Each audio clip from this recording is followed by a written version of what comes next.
Good morning everyone. मैं शकुंतला सिंधु आपका हार्दिक अभिनंदन करती हूँ, आपका सुस्वागत करती हूँ आपके अपने एडुमिनिया चैनल के अंतर्गत। आज हम अपनी वीडियो के माध्यम से कक्षा 10th में से एक्सरसाइज भाग 2 में से मनु भंडारी द्वारा रचित एक बड़ी ही रोचक आत्मकथ्य लेकर आए हैं। वैसे तो आत्मकथा इसको कहा जा सकता है क्योंकि मनु भंडारी जी ने एक कहानी यह भी अपने व्यक्तित्व का चित्रण किया है। अपने एक तरह से कह सकते हैं एक साधारण सी लड़की से असाधारण लड़की जब वो बन जाती है तो उसके ऊपर उसके व्यक्तित्व का पर जो जो प्रभाव पड़ता है, जिन जिन व्यक्तियों का प्रभाव पड़ता है, उसके विषय में यहाँ पर चित्रण किया है। आत्मकथा से संबंधित एक नियम है कि आत्मकथा सिलसिलेवार होती है, क्रमानुसार होती है, तरतीब वाइज होती है, लेकिन यहाँ पर मनु भंडारी जी ने इस तरफ कोई ध्यान नहीं दिया है, तो इसे आत्मकथा स्वरूप के रूप में जाना जा सकता है।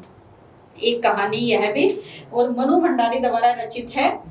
पाठ के मुख्य जो आत्मकथा के मुख्य रूप यहाँ पर मुख्य भाग हैं लेखिका का जन्म। सबसे पहले मैं आपको बता देना चाहती हूँ अध्याय के बारे में कि मनु भंडारी एक साधारण किशोर लड़की से जब वो युवा अवस्था की तरफ जाती है, यानी साधारण लड़की से असाधारण लड़की बनने तक का सफर है। उनका जन्म भानुपुरा मध्य प्रदेश में एक जगह पर हुआ था, यानी भानुपुरा में उनका जन्म हुआ था जो मध्य प्रदेश में है। इंदौर नामक जगह है, वहां पर भानुपुरा नाम का एक स्थान है, वहां पर उनका जन्म हुआ था।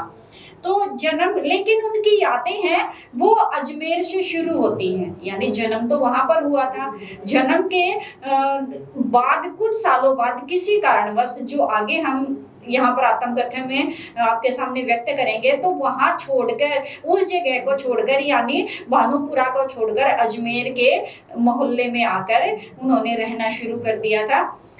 और वहां से यादें उनकी इस आत्मकथा में शुरू होती है, यानी वहां से उन्होंने अपने यादों के आधार पर आत्मकथा को रचा है। जन्म के बारे में उनके माता पिता ने उनको बताया था, लेकिन कुछ भी याद नहीं है। यादें कहाँ से शुरू होती हैं, याद कहाँ से आता है उनको, भानुपुरा को छोड़कर अजमेर के जिस मोहल्ले में वो रहती थी वहां से उनकी यादें शुरू होती हैं। तो यहाँ पर आर्थिक संकट। अब बात आती है कि लेखिका के पिता ने भानुपुरा यानी इंदौर को मध्य प्रदेश में जो जगह है उसको क्यों छोड़ा था। जो धनी व्यक्तित्व यानी कह सकते हैं कि भरे पूरे धनी परिवार में उनके पिताजी का जन्म हुआ था। राजाओं महाराजाओं नवाबों की तरह रईसी खानदान के जो व्यक्ति होते हैं उनकी तरह उनकी आदतें थी, क्योंकि बहुत पैसा था उनके पास।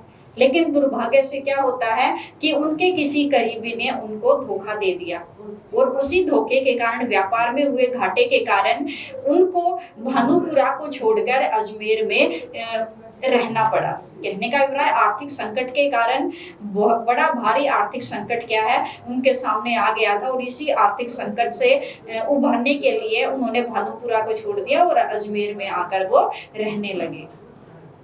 आर्थिक संकट के कारण उनके पिता में जबरदस्त परिवर्तन हुए। शांतशील सभ्य स्वभाव वाले व्यक्ति थे उनके पिताजी, लेकिन आर्थिक संकट के कारण उनको दकियानुस, शक्की, क्रोधी, गुस्सैल स्वभाव का बना दिया था। जरा सी बात पर वो शक्की। जो लेखिका है मनु भंडारी है वो 5 भाई बहनों में सबसे छोटी थी, तो पांचों भाई बहनों को क्या है इस शक का शिकार बनना पड़ता था समय अनुसार। यानी जब भी उनके पिताजी गुस्से में होते थे तो बहुत सारे क्या है उनको ऐसे दुष्परिणाम भुगतने पड़ते थे, लेकिन फिर भी वो एक अच्छे पिता, एक आदर्श पिता के समस्त कर्तव्य निभाते थे। यानी अपने परिवार में अपने बच्चों को, अपनी पत्नी को कभी भी उन्होंने आर्थिक संकट का जिक्र नहीं किया था कि मैं इतना परेशान रहता हूँ। हाँ, कभी कभार ऐसा होता था गुस्से में कि उनकी माँ क्या है वो उसके पिताजी के गुस्से का शिकार बन जाती थी। नेक्स्ट यहाँ पर बताया है आर्थिक संकट हो आया था उसके सामने, तो उन्होंने क्या किया, अजमेर में आकर रहने लगे। अजमेर में आकर उन्होंने वहां पर जो विद्यार्थी थे शिक्षित करना यानी पढ़ाना उनको शुरू कर दिया। उपदेश ही नहीं देते थे बल्कि खुले दिल के थे, दरिया दिल थे, उनकी हर तरह से मदद करते थे और कम से कम 10-5 विद्यार्थियों को अपने घर में बुलाकर क्या है वो पढ़ाने का कार्य भी करते थे। किताबों में 2 मंजिला मकान में वो रहते थे।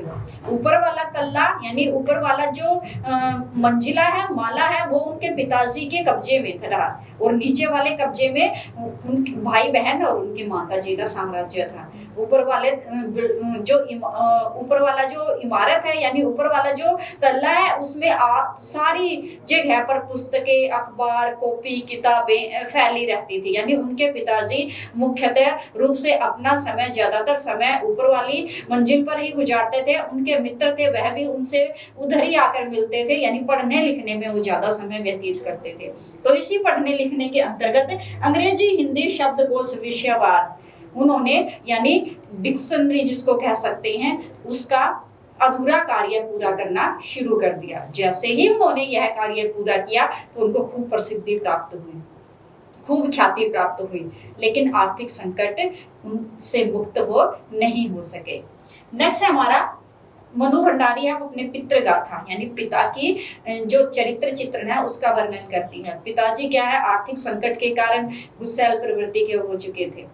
जब भी उनको गुस्सा आता था तो जाने अनजाने में उनकी माताजी उनके गुस्से का शिकार होती थी और कभी कभार शक के आधार पर भाई बहनों को भी उनके परिणाम भुगतने पड़ते थे।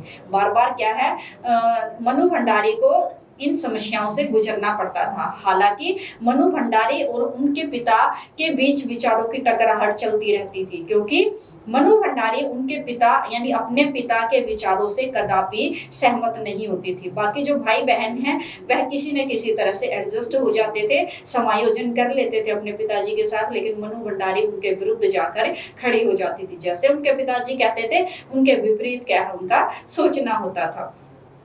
तो अपने पिता का जाने अनजाने में आज तक भी जब तक वो जीवित रही तब तक क्या है उनका प्रभाव उनके व्यक्तित्व पर क्या है पड़ा है। अपनी कहानियों में, अपने उपन्यासों में जिक्र करती है या खुद भी आत्मकथा लिखती है तो कहती है कि प्रत्यक्ष और अप्रत्यक्ष रूप से मेरे पिताजी का प्रभाव है वो मेरे व्यक्तित्व पर पड़ता रहा।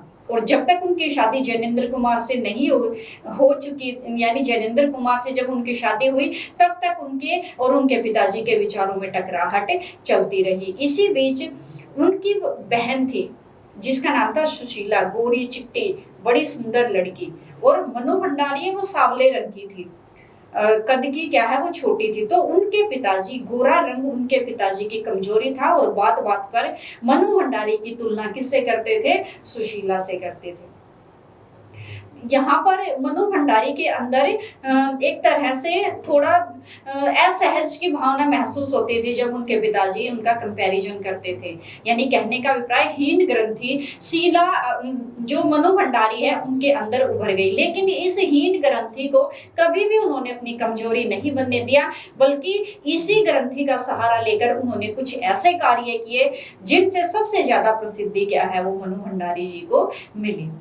तो यहाँ पर नेक्स्ट बताया गया है, पितृगाथा यहीं पर समाप्त करती है कि किस प्रकार से उनके पिताजी थे। नेक्स्ट है माता का व्यक्तित्व। अब अपनी माँ को कभी भी वह अपना आदर्श नहीं बना सकी, क्योंकि जाने अनजाने में क्या है जो पिताजी का व्यवहार माता के प्रति रूखा सूखा होता था। कहने का अभिप्राय बेरुखा सा व्यवहार करते थे, हमेशा गुस्से का शिकार बनती थी उनकी बेपढ़ी अनपढ़ अशिक्षित माँ। कभी भी उनकी मनु भंडारी की आदर्श नहीं बन सकी, क्योंकि मनु भंडारी के विचार है वो उनके पिताजी के समान थे।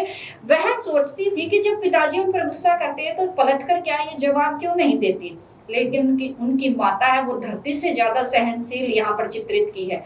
उनका समस्त जीवन अपने पति के लिए और अपने बच्चों के लिए उन्होंने निछावर कर दिया, लेकिन सब कुछ करती थी अपने बच्चों के लिए, उनकी हर फरमाइश पूरी करती थी, खुद भूखी रह सकती थी, लेकिन उन्होंने कभी भी न तो अपने पति को किसी प्रकार की असुविधा का सामना करने दिया और न ही अपने बच्चों को। छोटी से छोटी, बड़ी से बड़ी फरमाइशें क्या है उनकी पूरी करती रहती थी, लेकिन फिर भी कभी भी वह यानी उनकी माता मनु भंडारी की आदर्श नहीं बन सकी। तो नेक्स्ट आता है पड़ोस कल्चर। पड़ोस कल्चर का अभिप्राय है जब मनु भंडारी किशोर अवस्था यानी जब बाल्य अवस्था से किशोर अवस्था तक पहुंची थी तो पड़ोस कल्चर का प्रभाव उसके व्यक्तित्व पर पड़ता है।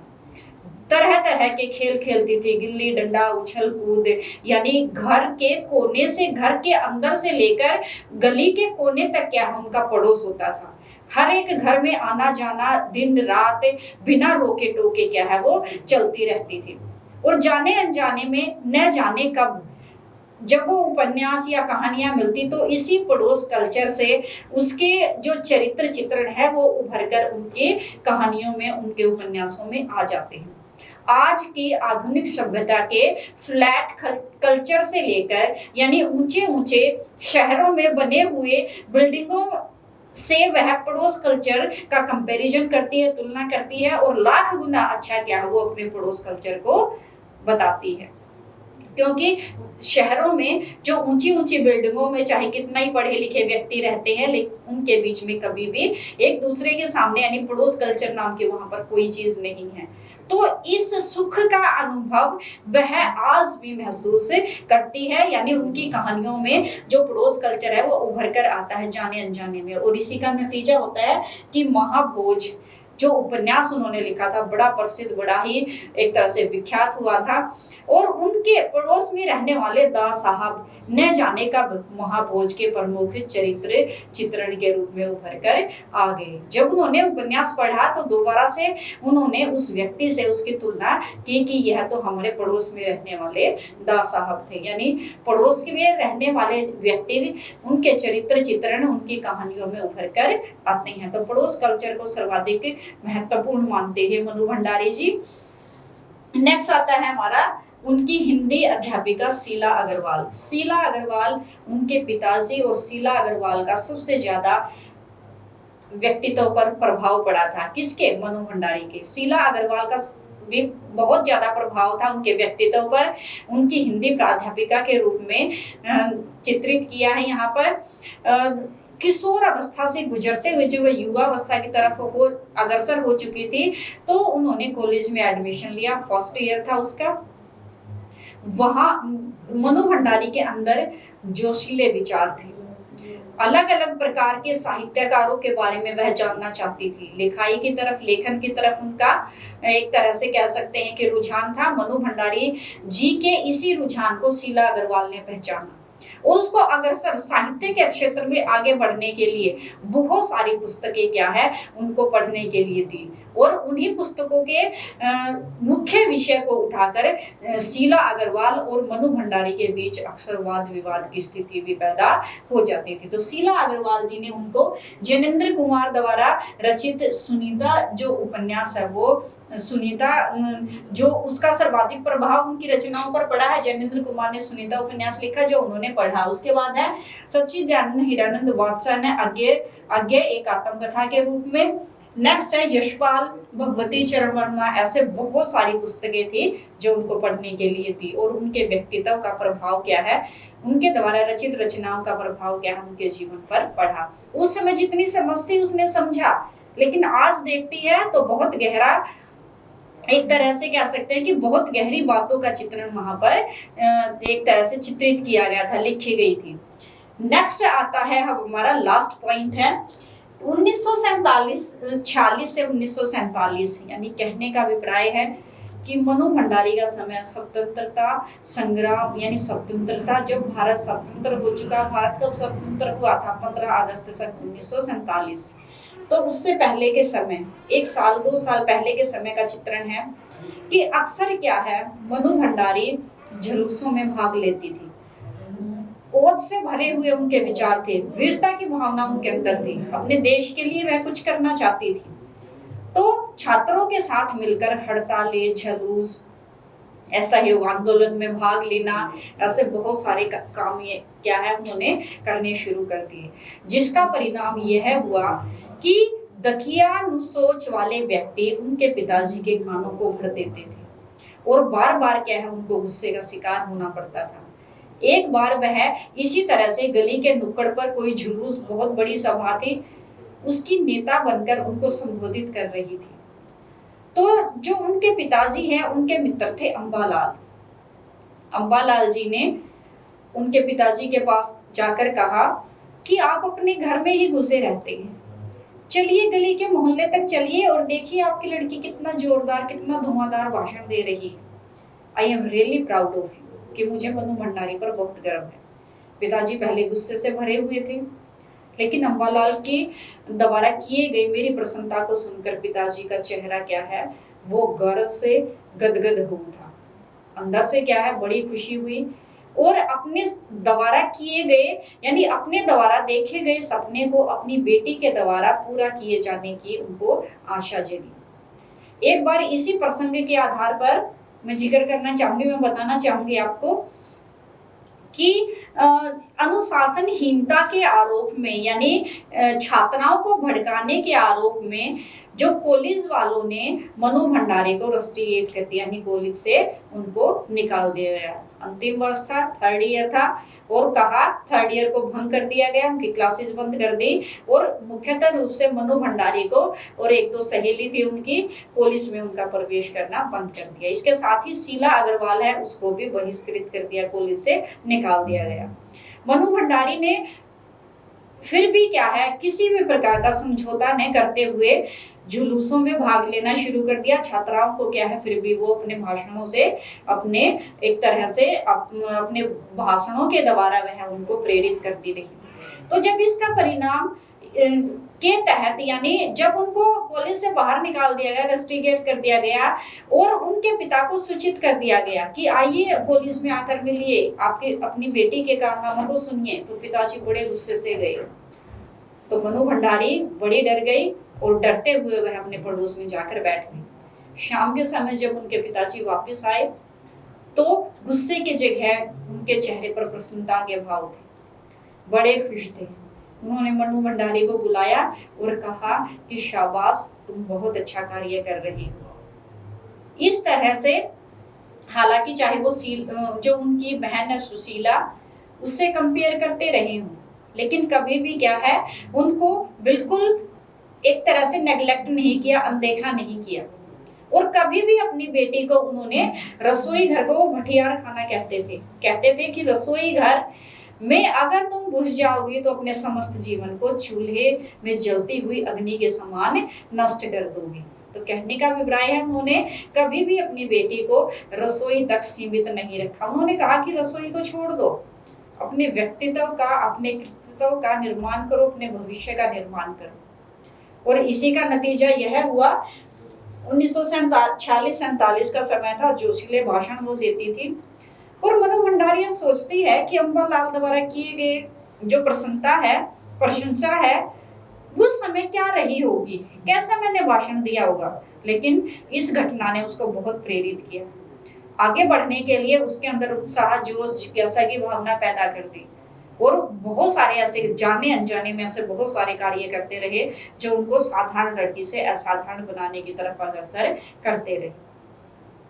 अंतिम वर्ष था, कॉलेज से उनको बाहर निकाल दिया गया, लेकिन फिर भी मजबूरी में कॉलेज वालों ने 3rd ईयर को फिर से चालू किया। शीला अग्रवाल को क्या है, फिर से वहां पर नियुक्त किया गया और जो मनु भंडारी उनकी 2-3 सहेलियों को फिर से क्या है, वो कॉलेज में प्रवेश यहाँ पर दे दिया गया। लेकिन इससे भी ज्यादा खुशी की यह बात थी, चिर लंबे प्रतीक्षा कर रहे थे, लंबे समय से जो वो प्रतीक्षा कर रहे थे। क्या थी वो प्रतीक्षा? सन 15 अगस्त 1947 क्या हुआ था इस दिन? हमारा भारत आजाद हुआ था। तो चिर प्रतीक्षित खुशी का जिक्र भी क्या है उन्होंने किया था, जब लाल किले पर क्या है, झंडा फहराया गया था, यानी भारत लंबे समय से अंग्रेजों की गुलामी से मुक्त हो गया था। तो यहाँ पर आत्मकथा का स्वरूप है, ये पूरी तरह से आत्मकथा इसको नहीं कह सकते, क्योंकि आत्मकथा क्या होती है, वो सिलसिलेवार होती है, क्रमानुसार होती है, तरतीब वाइज होती है, स्टेप बाय स्टेप। लेकिन यहाँ पर संस्मरण यादों के आधार पर किशोर अवस्था से लेकर युवावस्था और आगे जब भी उसका जीवन, जब तक उन्होंने रचनाएं लिखी तब तक वर्णन किया गया है, लेकिन सिलसिलेवार नहीं है, इसलिए आत्मकथा स्वरूप इसको कहा जा सकता है। पाठ जो हमारा आत्मकथा है, एक कहानी यह भी मनु भंडारी द्वारा रचित है। लेखिका का जन्म कहाँ होता है, इसके बारे में बताया कि इंदौर, मध्य प्रदेश में इंदौर में भानुपुरा नामक जगह पर आर्थिक संकट उनके पिताजी का को बार बार उसका सामना करना पड़ा था। अंग्रेजी साहित्य शब्दकोश विषयवार और छात्रों को पढ़ाने का वो कार्य करते थे। पितृ गाथा यानी पिता की गाथा मनु भंडारी ने अपने पिता के व्यक्तित्व का चरित्र चित्रण किया है। माता जी का भी किया है कि उनकी माता किस प्रकार की थी, लेकिन कभी भी उनका आदर्श नहीं बन सकी। पड़ोस कल्चर का विशेष रूप से यहाँ पर उल्लेख किया है और आज भी मानती है कि कितना अच्छा रहता है पड़ोस कल्चर। पड़ोस कल्चर मतलब परिवार की बेटी पूरे मोहल्ले की, एक घर की बेटी पूरे मोहल्ले की बेटी के रूप में जानी जाती थी। सुरक्षित पूरी तरह से तरह तरह के खेल खेले जाते थे, शीशा पीसना, पतंग उड़ाना, गिल्ली डंडा खेलना, यानी बचपन क्या है घर से शुरू होता था उनका। किशोर अवस्था, युवा अवस्था घर से शुरू होकर यानी भाग दौड़, उछल कूद और पूरा मोहल्ला क्या है उनका घर होता था। नेक्स्ट है हमारा शीला अग्रवाल और का प्रभाव उनके जीवन पर, जो हिंदी प्राध्यापिका थी, सर्वाधिक रूप से पड़ा था उनके जीवन पर। उनके द्वारा रचित अलग अलग प्रकार की, जो जैनेन्द्र कुमार हैं, हीरानंद, सचिन वात्स्यायन आगे हैं, यशपाल है, भगवती है, उनके द्वारा रचित रचनाओं को पढ़ने के लिए दिया। और फिर लास्ट में जिक्र होता है सन 1946 से 47 के समय का। और एक समय ऐसा आता है, इस समय जो जो कार्य उन्होंने किए, जुलूसों में भाग लिया, हड़तालों में भाग लिया, असहयोग आंदोलन के दौरान उन्होंने जो जो कार्य किए, बार बार अपने पिताजी के गुस्से का भाजन बनना पड़ा उनको, लेकिन फिर भी एक साधारण लड़की से असाधारण बनने की तरफ वो अग्रसर हो चुकी थी। और चिर प्रतिष्ठित लंबे समय से जो प्रतीक्षा की जा रही थी, सन 15 अगस्त 1947 जब भारत आजाद हो गया, उसकी खुशी का भी उन्होंने जिक्र किया है। तो ये हमारा आत्मकथ्य था। नेक्स्ट वाली वीडियो में इससे भी अच्छे तरीके से हम आपके सामने बड़े ही रोचक, बड़े ही इंटरेस्टिंग वे से वीडियो लेकर आएंगे। और यदि आपको हमारी वीडियो पसंद है तो ज़्यादा से ज़्यादा लाइक, सब्सक्राइब और शेयर करें हमारे चैनल को। तो हैव ए गुड डे।